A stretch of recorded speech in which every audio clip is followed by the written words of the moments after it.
Hello, and welcome back to another episode of Three Siblings Walk Into a Bar. My name is Sage, and I'm the middle sibling. And I'm Deshay, the oldest sibling. You were paused for a second. I was like, God, this is starting again. What? You froze for a second before you started saying something. I'm done. I'm done. Going to bed. Yeah, exactly. At this point, just let it happen. Yeah. I was just on TikTok before we started recording, and I have that Texas Hold'em. Of the Beyonce song. Oh my God. I don't know why that song bugs the shit out of me. I hate it. But yeah, it's so catchy. It's one of those songs that like immediately gets stuck in your head.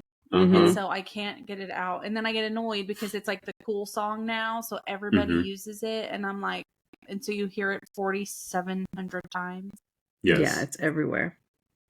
Especially when it has nothing to do with like the song or Beyonce. It's just like random people. Yeah, exactly. Yes. Ridiculous. So it keeps anything for famous people. Just FYI, it's me and Maddie tonight, so she might come in here and need something. And then I've got all my dogs around here somewhere. So if you hear them walking, I'm sorry. If you hear it's better than hearing my cat meow throughout the entire episode, which is possible that could happen as well. Yeah. I also have a million kids over here, so you quite literally will probably hear them. Like we said on the last episode, we're real people. These are our real lives. This is happening.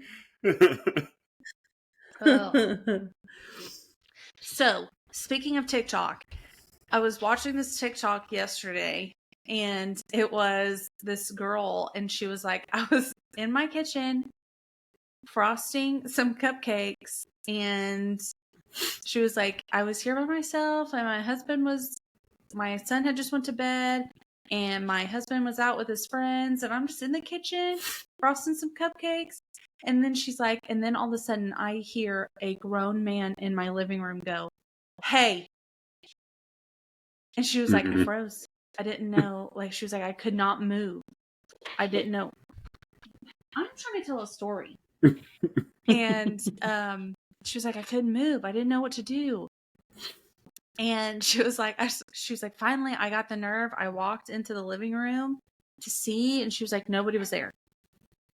Nobody was there. She was like, and nobody could have gotten in my house. So she was like, I don't know what's going on. And then she was like, I called my husband to see, and he was like, I don't know, and blah, blah, blah. And she was like, later we figured it out. I guess the guy's Xbox was on, but his headphones weren't connected. Yeah. And his friend got on and said, hey, like through the remote. No. And I was like, that is totally something that could possibly happen in my house between my 3 boys, and that would just scare the living shit out of me. Exactly. And then I would have been like, I can never be home by myself alone. Yeah. Ever. No, never. Very true. See, was that Mama Jill? Mama Jill. I don't know that I entirely know what her name is. She shows up on mine. She was like really big and lost a crap ton of weight. That's her. That's her. Okay. Yeah. I feel like I know who you're talking about. I've been getting the lady that's like aggressive cooking tutorials. Oh. I'm obsessed with her. I like her too. Yeah. She's funny. Make sure you pour half of it on the floor. It's important. Love her. Yeah, she's funny. Oh my gosh, TikTok seriously drives me nuts, but I love it. And then there was one, I was actually listening to a podcast today, and they were talking about one that they saw, and this girl said her dog started barking, like going crazy at the door. So she went and looked, and there was a lady just like standing at the edge of her driveway. And so she went and looked at her Ring camera, and she was like, nobody was there. There was not anybody there. And she was like, and I went, I guess she had like went and like back to like see. She was like, nobody was ever there. Like, you would have seen her and it would have like gone off. And she's like, nothing. But I'm like, the scary part is the fact that the dog also freaked out. Because it's not like it was just like, maybe you saw something, maybe somebody was just like walking by and like, you know, knows, because the dog was also freaking out. Yeah. My TikTok has been nothing but like conspiracy theories and stuff like that. So I've been seeing a lot of like glitches and like skinwalkers. Have you guys heard about those? No, skinwalkers. stop it. Yeah. That's what my TikTok is right now. Oh, and I'm sitting in bed at 4 o'clock in the morning going, yeah, oh, that dog is totally not a dog. Like, it's bad. It's bad. That is not a dog. That's not a dog. The worst is Labradoodles because they have human eyes. Have you ever seen a Labradoodle in person? I have, but I never looked like into their eyes. Yeah. But the next time, anybody that is listening to this, the next time that you see a Labradoodle, they are not dogs. They're not. I'm convinced that it is something else. Look into their eyes. They have human eyes. It is the weirdest thing. Oh, God. It is so weird. We had one come into the store like a long time ago when I worked at the smoke shop, and we had one come into the store and he would jump up on the counter and like look you in the eye. And it was the weirdest thing. It was so weird. So Labradoodles are not my vibe. I can't do it. I can't do it. Well, they're also just really big and really hyper. Like, yeah. And they have... I can't do big and hyper. Like, it has to be one or the other. It's not fur. It's hair. So, like, they have, like, human hair. They are not dogs. They're not. Okay. I hate it. I don't like it. I'm good. It's I'll crazy. Keep them over there. Yeah. Welcome to Conspiracy Theories with Sage. They're all dog-based. They're all dog-based. All of my conspiracy theories. Okay. You guys want to hear a little story? It is a pretty short story, comparatively. Yeah. Sure. Down. Am I going to hate it like last week's? No, this one's not that bad. I literally saw the post on Instagram where she was like, blah, blah, and I was like, oh my gosh, I hated it. It's like my brain consciously like got it out of my brain, and then I read it again, and I was like, oh no, remember that one? Yeah. I was like, I feel like my brain just traumatizing. Like, I forget. So sad. Yeah, I forget after we record, and then after it comes back up, I'm like, oh, I remember now. I get it. That happened. I'm sorry, I have a cat hair in my eye and it's driving me insane. Okay.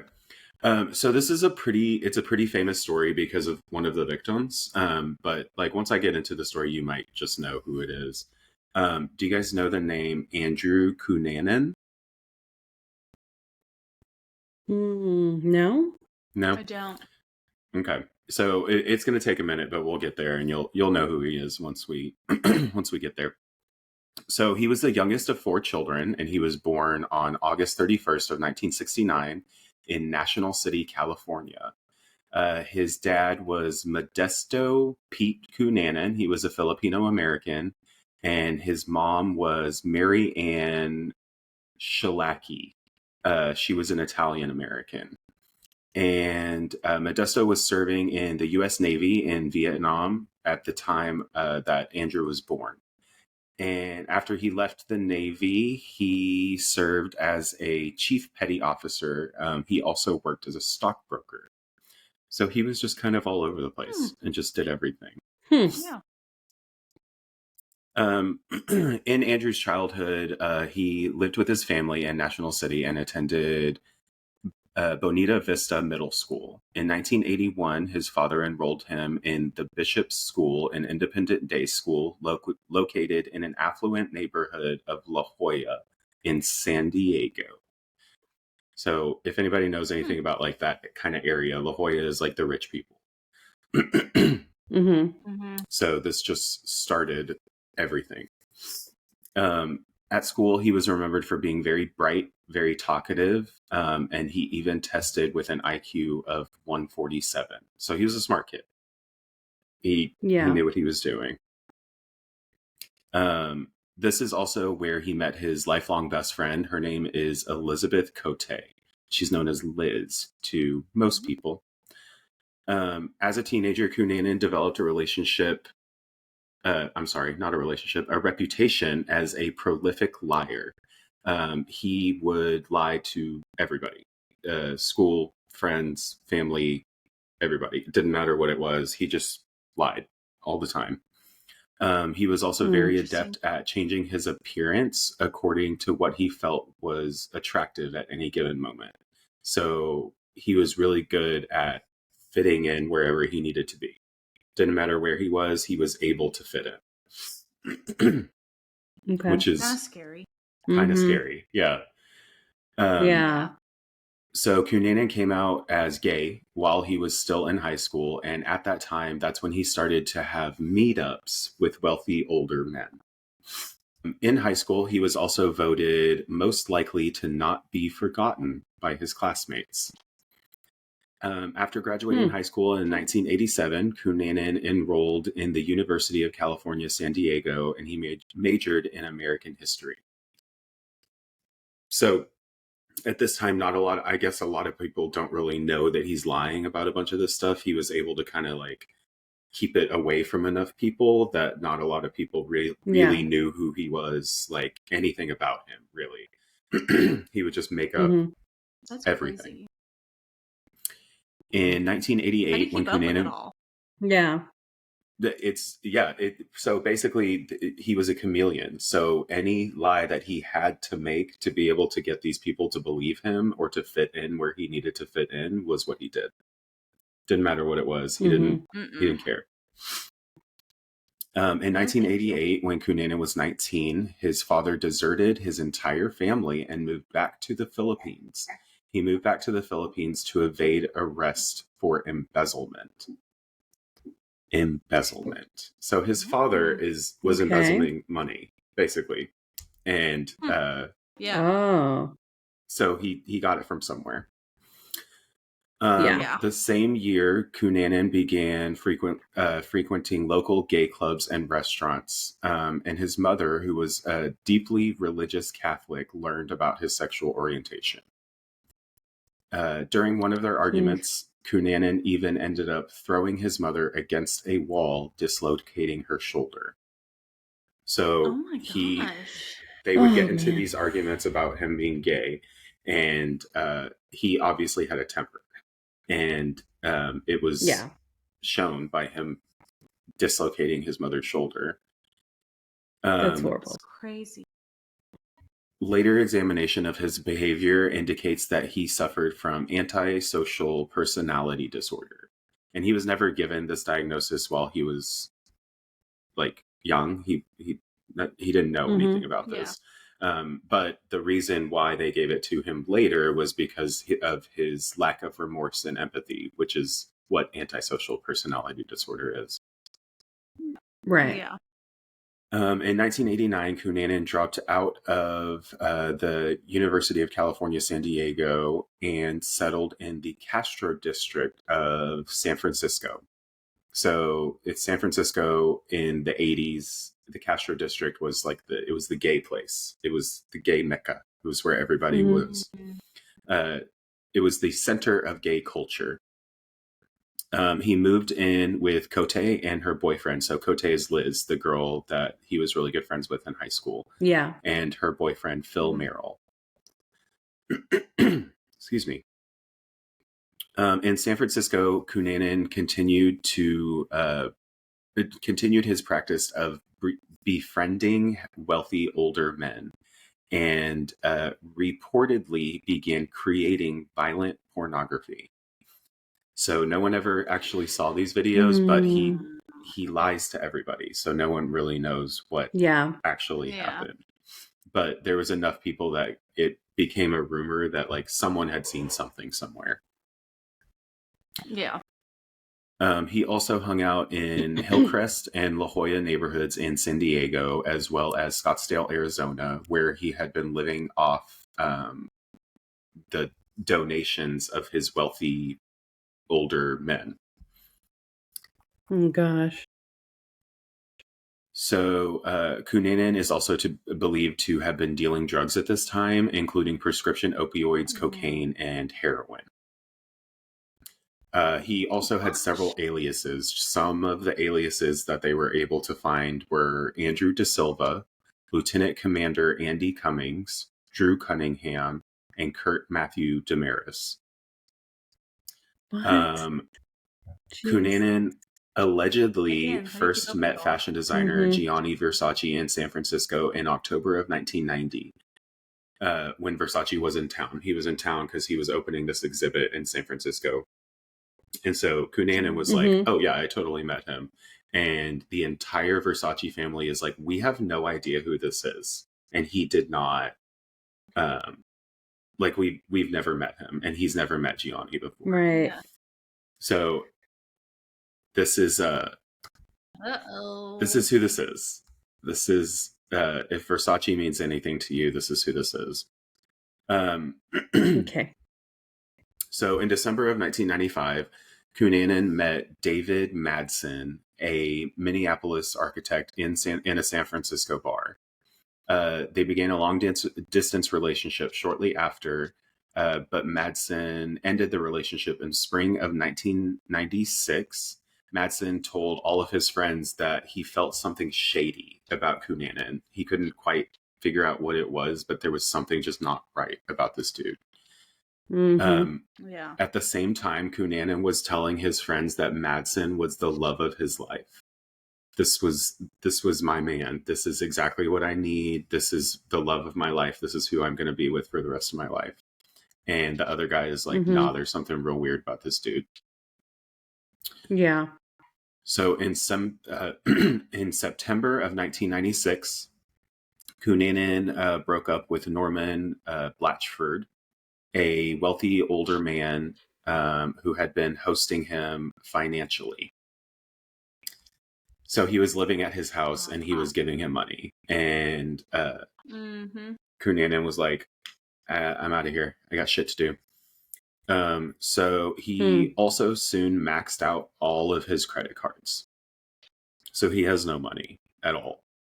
Cunanan's close friend, Jeff Trail, had told his former roommate, Michael Williams, that Cunanan had resumed selling drugs. So this was all hearsay as well. No one really knew, but he lied all the time. So no one actually really knew. But people think that he started selling drugs again. And this time he wasn't just selling them, but he has also started using them. And meth was his drug of choice. This was something that he was doing very regularly. And it continued. So by April of 1997, most of his friends were reporting him of abusing painkillers as well as binge drinking daily. So he was doing meth, he was on painkillers, and he was drinking to blackout every single day. So he was just not in the right mind, basically. He already wasn't in the right mind, and now he's starting to throw drugs and alcohol on top of it. Spiral. Yeah. Yes. Later that month, he told friends that he was leaving San Diego to go to Minneapolis to take care of some business matters with Trail.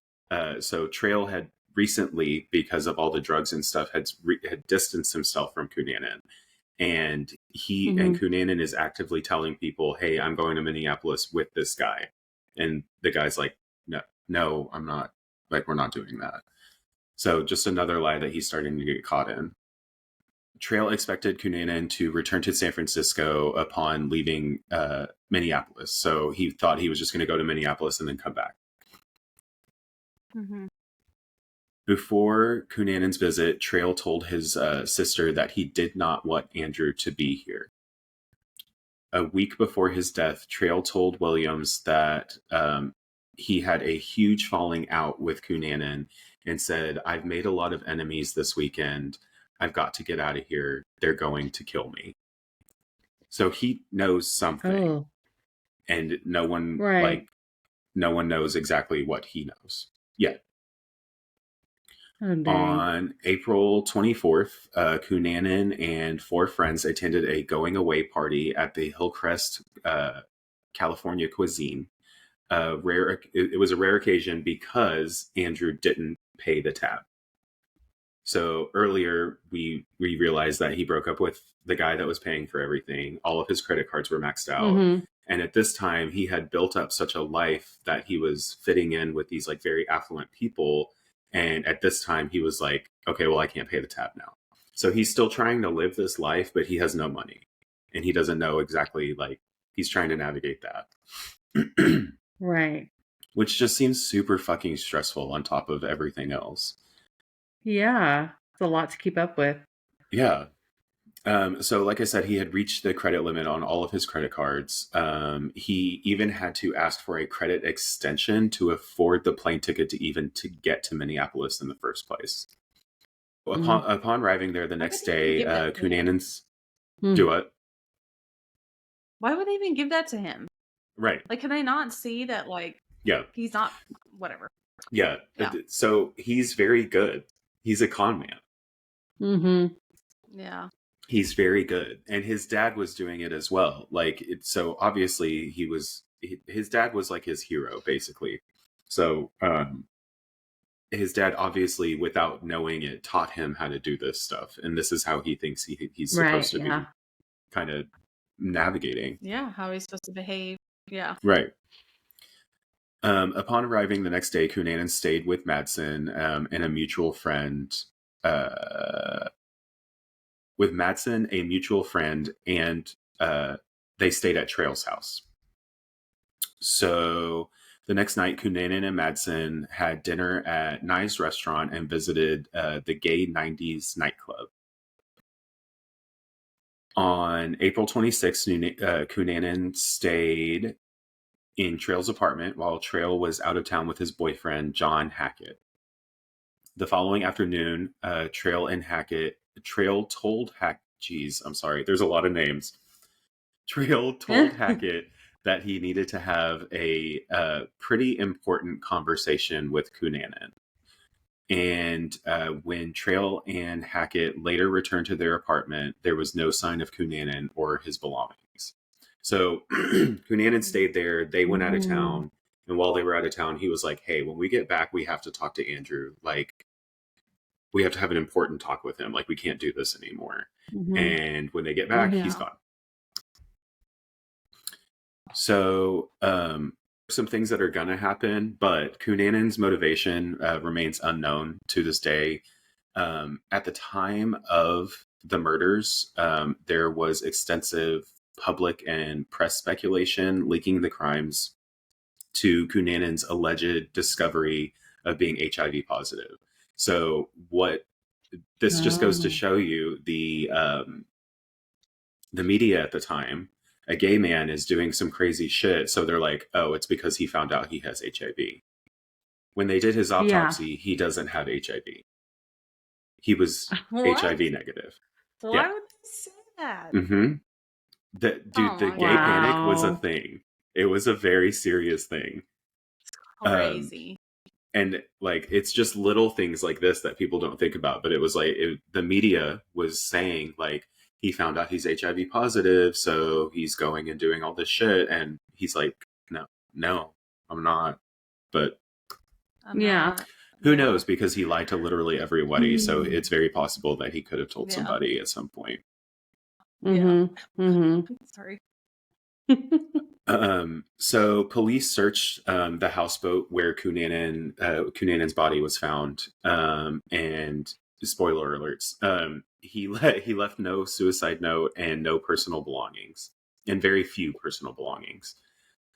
Investigators noted Cunanan's reputation for acquiring money and having expensive possessions, relationships with older men, and a lavish lifestyle. So he was living way above his means, but he was good at it. Like he had done it. He was there. It's considered very few of the findings to even be of note. There were multiple tubes of hydrocortisone cream and a extensive collection of the fiction of C.S. Lewis, who's just an author, just a fantasy author. Yeah. Mm-hmm. That's weird. So if you haven't figured it out by now, Andrew killed about 5 or 6 different people. He's what's known as a spree killer because it was more of like a straight linear type situation. Like he did it all at once?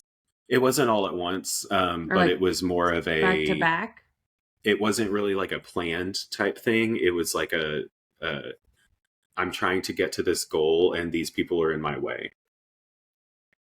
type thing. Oh, So it's more of a linear, like straight shot instead of like he was trying to find these people kind of thing. Does that make sense? Yeah. Okay. Yes. Yeah. Okay. So the first person we're going to talk about is Jeffrey Trail, who was one of his very good friends.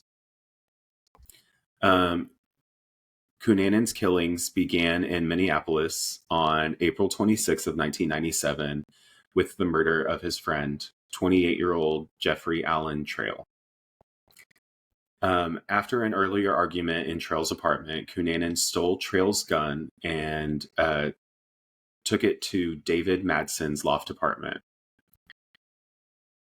Cunanan phoned Trail from Madsen's apartment to tell him to come retrieve his gun. So he stole it, went to his friend's house, and was like, just come get it.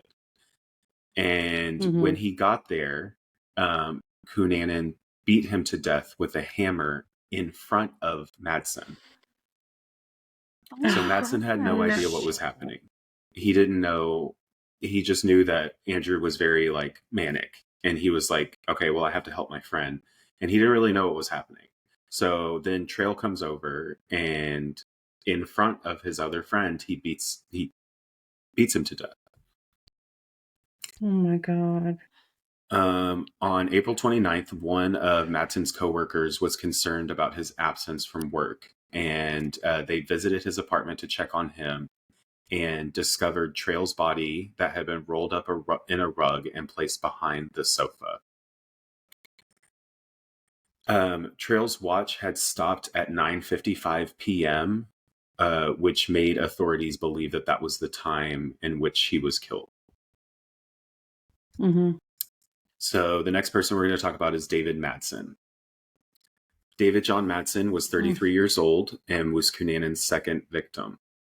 Authorities believe Madsen remained in the apartment with Cunanan for 2 days after Trail's murder, as one of the neighbors witnessed both of the men getting into an apartment elevator on April 28th. And another witness saw them walking the dog on the 29th. So he came over to his friend's house. He invites another one of their friends over. He kills them in front of this friend and then holds them hostage for 2 days. This apartment with a dead body.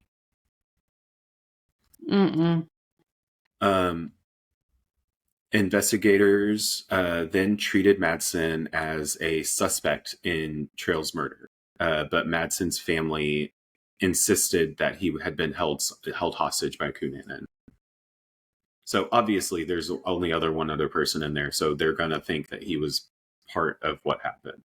But his family's like, no, he couldn't have done that. On April 2nd, Madsen and Cunanan were seen north of Minneapolis driving in Madsen's Jeep and eating lunch and then together in a bar. The following morning, Madsen's body was found on the east shore of Rush Lake near Rush City, Minnesota. The gunshot wound to the head. There was one gunshot. Oh my God, y'all. Gunshot wounds to the head and back from a .40 caliber Taurus PT-100 semi-automatic pistol. And this was the same pistol that Cunanan had taken from Trail's house. Could you imagine? So I feel like there's only 2 ways that guy could have been. He was either like completely and utterly terrified for his own life the entire time, right? Or he had been convinced that you need to help me not get caught, right? So I'm like, either way, it's like horrible, like fear of getting caught or I'm gonna get killed or what. Like, I can't imagine that poor dude was having to go through. the last few days of his life. So there's a show about this, and the scenes where they talk about this in particular, it's really wild to watch, because this guy's trying to get out, but this is kind of his friend, so he kind of knows him, but he's also trying to just do anything that he can so that he won't kill him, just so that he can get out. So he's just doing whatever he can. Right. And then after they do get out, he's like, okay, well, maybe I should stay with him, because like they're looking at me as being part of this murder. So like, I just need to stick with him until we figure this out. I can only imagine what's going through this dude's brain, but it was wild to watch, like, the adaptation of it. It's sad. It's very sad. Okay, so the next person we're going to talk about is Lee Miglin. On May 3rd, Cunanan drove to Chicago, Illinois, and killed 72-year-old Lee Miglin, a prominent real estate developer. This one was very tough.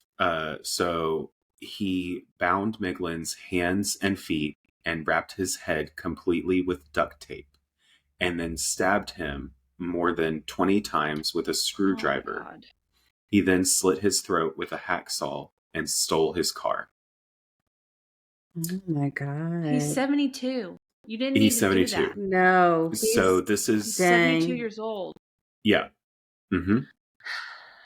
Miglin's family maintained that the killing was random, but a former FBI agent, Gregory McCrary, argues that it was unlikely that Cunanan would have bound and tortured Miglin if there was no motive. So they're not sure, but they think that he was one of the people that had been giving Andrew money over time. Like, he was one of his wealthy older men. But no one really knows. Yeah. Makes sense. Yeah. Yeah. Investigators noted Miglin's 1994 green Lexus LS sedan was missing from his garage, and they also found Madsen's red Jeep parked down the street from Miglin's house. There's no other person this could be at this point. So Miglin's Lexus, this was like the early 90s, so it was equipped with a car phone, which according to records had been activated on May 4th in Union County, Pennsylvania. Authorities began monitoring the phone's activity and found that it was activated as well on May 8th in Philadelphia and on May 9th near Penns Grove in New Jersey. So he's all over the place. And or he doesn't have the car anymore. They don't really know. Yeah. So the next person we're going to talk about is William Reese. On May 9th in Pennsville Township, New Jersey, in Finns Point National Cemetery, Cunanan shot and killed 45-year-old cemetery caretaker William Reese. Later that day, when Reese did not return home for dinner, his wife visited the cemetery to check him and found the caretaker's office open, and the radio was on and playing inside. So she calls the cops. And they found Reese. He had been shot in the head by a Taurus pistol, the same one that Cunanan had used on Madsen. Unlike Cunanan's other victims, whom he killed for seemingly personal reasons, authorities believe that Cunanan murdered Reese just to get his pickup truck. So this is the only one that there was no kind of like... that's why it's more of a spree, because he was on his way and this was an mean to an ends. He had a mission. Right. So Cunanan took the red Chevy and drove it to Florida. On May 12th, Cunanan began staying at the Normandy Plaza Hotel in Miami Beach, Florida. He paid $29 a night in cash. On June 12th, he was listed in the FBI 10 Most Wanted Fugitives list. and there was a manhunt going on for this red truck that he had been using. So it says that he was hiding in plain sight for 2 months.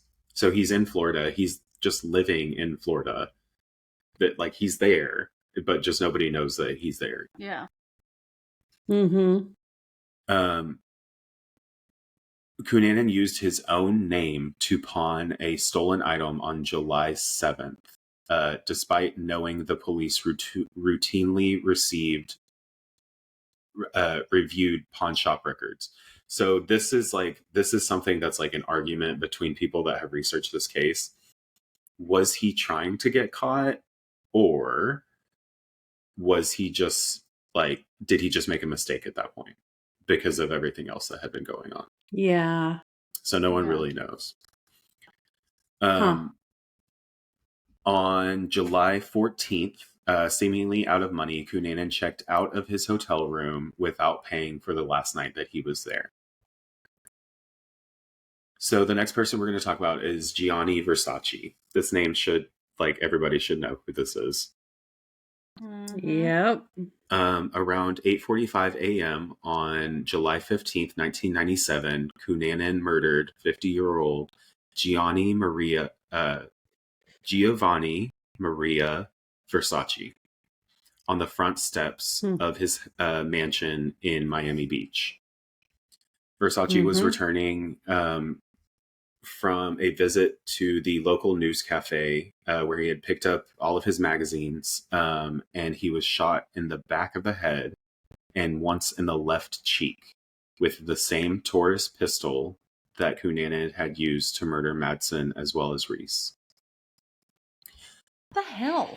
So there was someone around when this happened, and the witness ran after him. So they went to go check, to go see if they could catch up with him, but they were unable to catch him, and he fled into a nearby parking garage.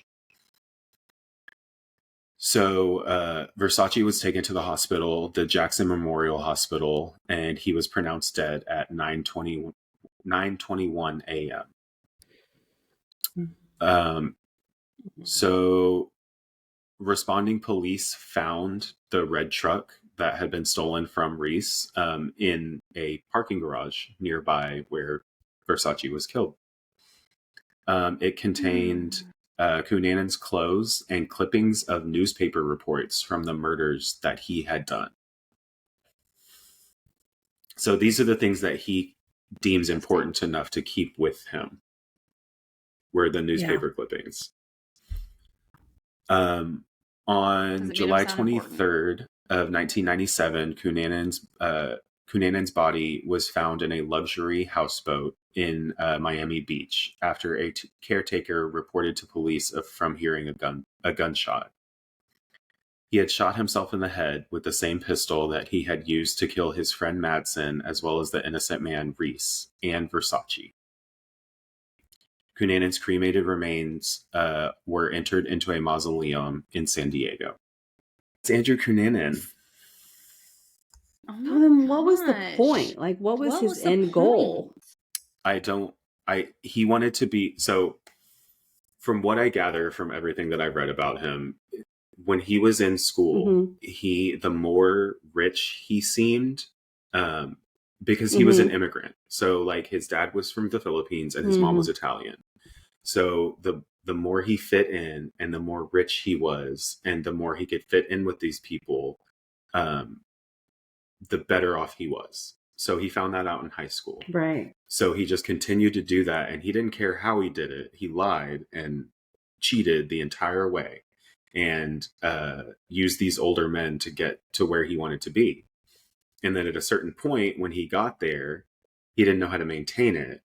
So he became broke and didn't know what to do. And so he just went. And just at a certain point, his brain kind of like stopped, and it was more of like a survival mode. Like this is what he felt he had to do. These are just my opinions. I don't really know, but I think that's kind of what happened. It was more of a survival type thing, and he just didn't know what to do. Or he did know what he was doing, and there's two sides to that coin, I guess. Was hoping he could, could get away with it or whatever. Mm-hmm. He just wanted to be remembered for something. Yes. Didn't matter what it was, apparently. Yeah. Mm-hmm. Wow. And he was like, you called me out on my bullshit, and so now I'm gonna shoot you in the face. Right. And on my way to you, I'm gonna kill all these other people too. Like, yeah. And a lot of people, crazy. They're weirded out because there was no suicide note. And because of like the type of person that he was, it seems like he would have this big grandiose type thing, but there was nothing. And I think at a certain point, like he was in hiding. He was hiding in a houseboat. So at a certain point, he was like, I just don't, like, there's nothing else that can be done. I can't do anything else. So it's very interesting. Maybe it wasn't like a planned thing, you know? No, and I don't think it was. Like where he was just like, okay, this is it. And then, you know, did what he felt was it is very possible that after he killed the other people, he was like, okay, I'm just going to like go out with a blaze of glory and I got to go kill Versace now. Which is very possible too. Yeah. But there's I wish I had looked up the name of it, but there's a Netflix specific show about Andrew Cunanan. And it's very, very, very interesting to watch. It's is it called? What is that guy's name? Versace. It's the guy from. Is there a show called Versace? Yeah. I think that's what it is. Is it? Okay. Yeah, it's the guy from Glee. It's Blaine from Glee. That's who plays Andrew Cunanan. Yes. Oh wow! You will see him as a completely. You won't see him the same anymore. Dang. It's really wild to watch. It's very good. I can't watch it. It's a lot, but it goes more kind of in depth of as far as like what some people think the psychology behind what was happening is. But it shows that kind of that almost desperation like very well. Because I don't think a lot of people saw that in him until towards the very end, that he just wanted somebody to love him. Basically, he wanted that relationship that he couldn't get from his dad anymore. Basically. Yeah. So who knows? Dang. Yeah. This was a short story, but this was very fascinating to me, and I'm a freak about fashion. So this was a good one. Well, and it's just crazy because there's no answers. There's no like, you know, I mean, obviously, you know who did it. You have that answer, but like the whys. The why, you know. And without being inside of his head, no one will ever know. He was never interviewed. He was never caught anywhere. The only people the only people that he actually ever like told anything to or dead, like he killed them. So that's and again, it's one of those scary things where you're like, that was my friend. Yes. That was my friend. Yeah. And the people you always least suspect. Yes. That's very true. That's you always hear people were like not him. Like he would never do that. Like that they would never do that. And then you're like, wait a minute. They did that. They did that. Always the people that seem like there's nothing wrong and like you can never see the chink the crack in the armor. Like it that's what it is. Yeah. He just got very good at what do we call it? Code switching. Masking. Yes. Yes. He got really good at it, and to survive, he started lying, and then he couldn't get out of it. He couldn't back up. Master manipulator. And even to the point where he probably didn't know himself. He was like, you know. Yeah. In the show, it kind of shows like there's a certain point where like he doesn't really know if he's actually lying or not. Like he can't really remember. It's very fascinating. Yeah. That's crazy. I'm gonna have to watch it. Yeah, I would highly suggest it. It's a hard Let watch, me look and but see if that's what it's. it's really good. Also, the person who plays Donatella is like it is Donatella. Spot It's on. really wild. Yeah. Ricky Martin plays Versace's lover. So good. It's so good. Oh my gosh, I love Ricky. Yeah. Who? Ricky Martin. Ricky Martin? Mm-hmm. Oh yeah, he plays Versace's boyfriend in the show. But yeah, I had seen the show, and this kind of gives you more of like a literal breakdown of what happened. Like the show gives you more of like an emotional kind of walkthrough, and this is more of like this is physically what happened. But yeah,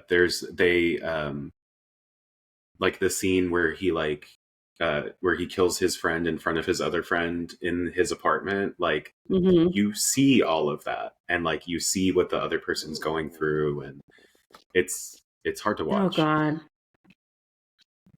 Especially when you think about it as like this the assassination of Versace. Gianna, what is his name? Giovanni Versace, American Crime Story. Okay. His name is Giovanni, but Gianni is what everybody calls him. Yes, that's it. Yeah. Oh, okay. Yeah. Okay. I'm gonna have to watch it. Yeah, I think it's like 4 or 5 episodes.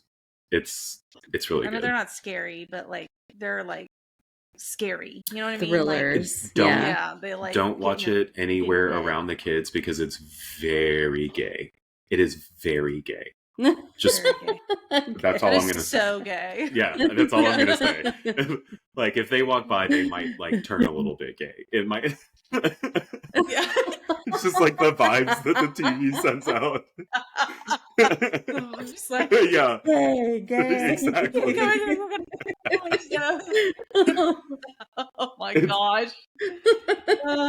That's what the gay agenda is we make movies about fashion that's the gay designers. Fear. Yes.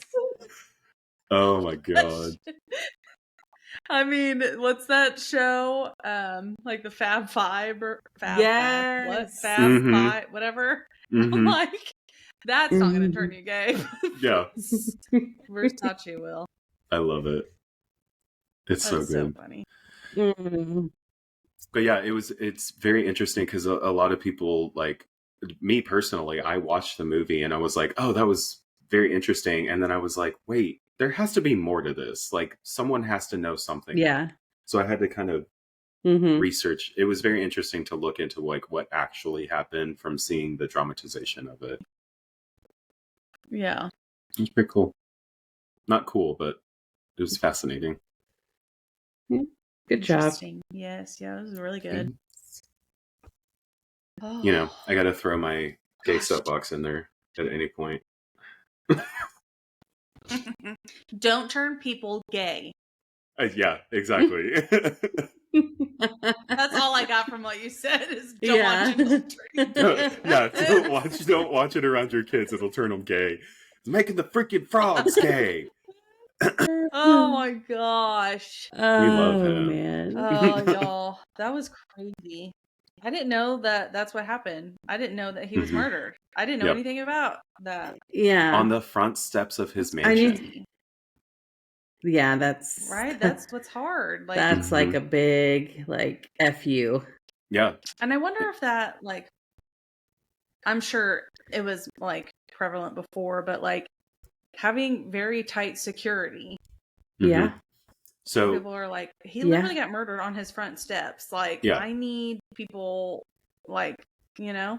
That's what a lot of people were saying, but like this was his home. He lived, so his mansion was right here. There was like a street and a sidewalk, and then the beach. Like he was right there, and there was a lot of security like on the grounds.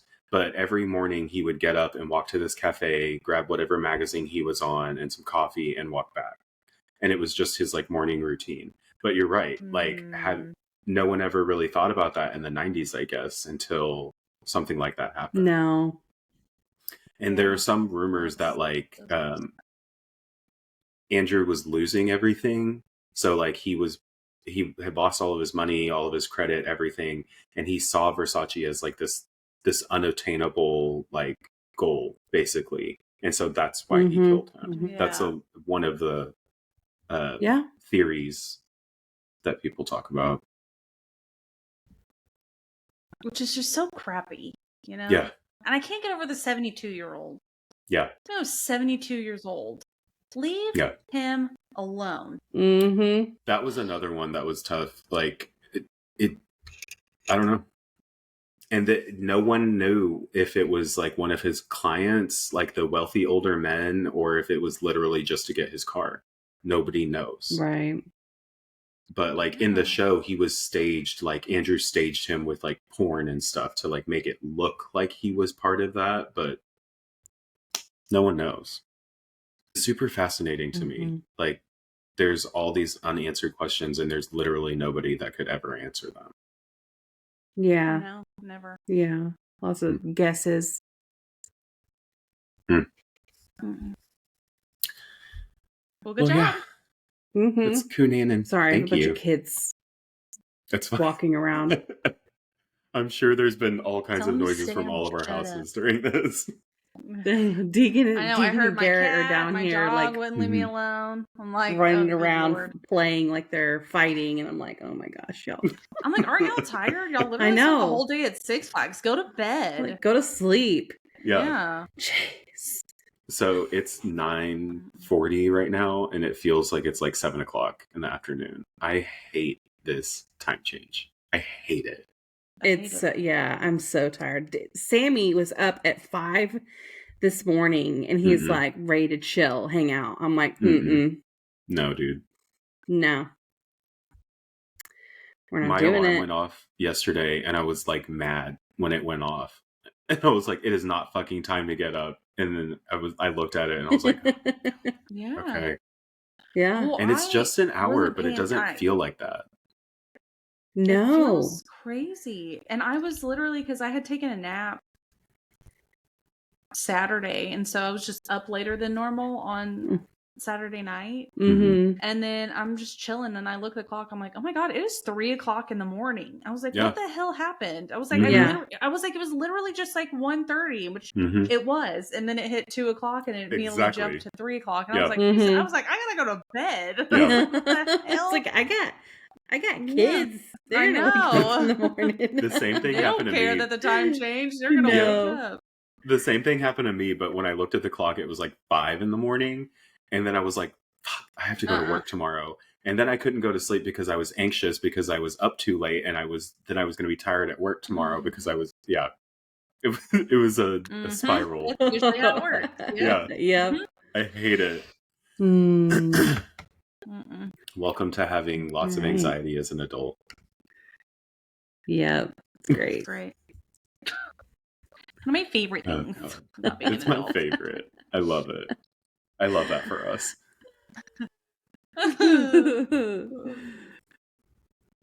Okay. Well, this was a little bit shorter of an episode, but it was pretty good. We're almost an hour. That's good. Yeah, I think it's good. All right. Well, Storm, where can they find... I'm trying not to say the rest of us. Where can they find more of our shenanigans? Yeah. We are on Instagram at 3SWIB Podcast. We are on Facebook, 3 Siblings Walk Into a Bar. Go on there, like, comment, do all the things. Please rate and review. It's super, super helpful for us, especially on Apple and YouTube. We're on the tubes. Go watch us on there. You can comment and like and do all that on there too. And yes. All right. Well, that's what happens when 3 siblings walk into a bar.